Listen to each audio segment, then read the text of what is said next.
India's GDP is rising fast. India is the world's fastest growing economy. How many times have we heard these headlines in news recently? But an auto driver in Chennai or a farmer in Trichy might say, things are still hot, price rises, but our income hasn't. So the question is, how can the economy grow so quickly while ordinary people don't feel richer? Hello all, I'm Ramkumar from PGPBM 2024-26 batch and I welcome to my video briefing on GDP growth versus people's life. First, let's look at the problem behind this paradox. Gross domestic product GDP. It measures the total value of goods and services produced within the borders of the country. It tells us how big the economic pie is but not how it is sad.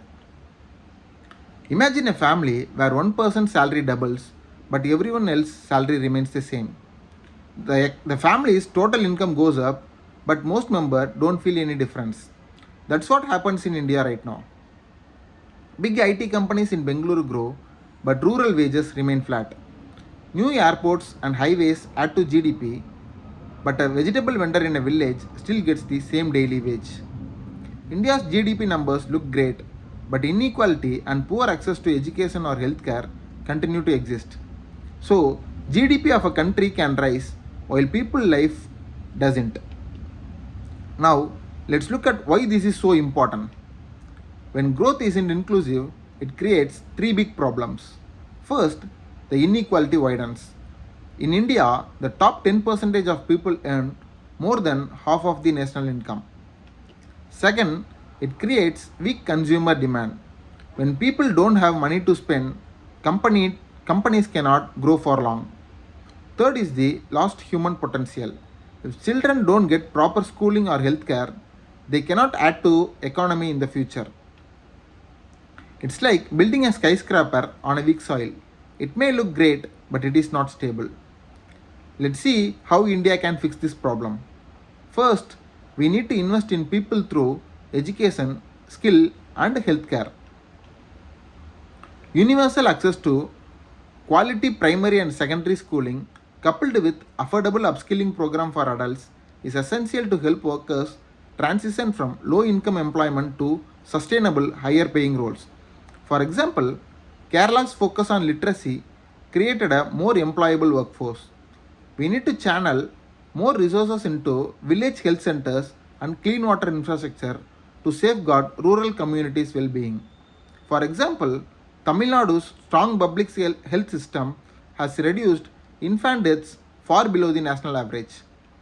We need to support labor intensive industries. Sectors like textiles and garments, food processing, electronics assembly, auto components, and renewable energies are rich in job potential for youth without college degrees. These sectors can employ millions of people, but they struggle for capital. Streamlined regulations and affordable credit could enable a textile firm in Tirupur or a Jaipur handicraft unit to expand and generate large scale employment. Third, and most importantly, we need to measure what really matters.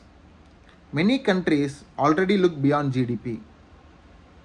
Bhutan uses gross national happiness. It focuses on well being, culture, and environment. New Zealand has a well being budget where government spending is judged by how it improves health, housing, and mental well being. OECD countries track a better life index that look at jobs, environment, work life balance, and education. Human Development Index combines income, life expectancy, and educational levels, and it is widely used globally. If India can also measure progress this way, policies will naturally shift towards inclusive growth. On a finishing note, GDP growth is important. It shows our country is producing more, but numbers alone don't tell the full story. Real progress is when a farmer's child in Uttar Pradesh can attend a good school. A worker in Coimbatore can pay medical bills without falling into debt. And an young graduate in Patna can find a decent job without leaving their native. Countries have shown that when you measure well being alongside GDP, governments make better choices. India too must ask, are we satisfied with being a fastest growing economy or do we want to be a country where growth truly improve lives.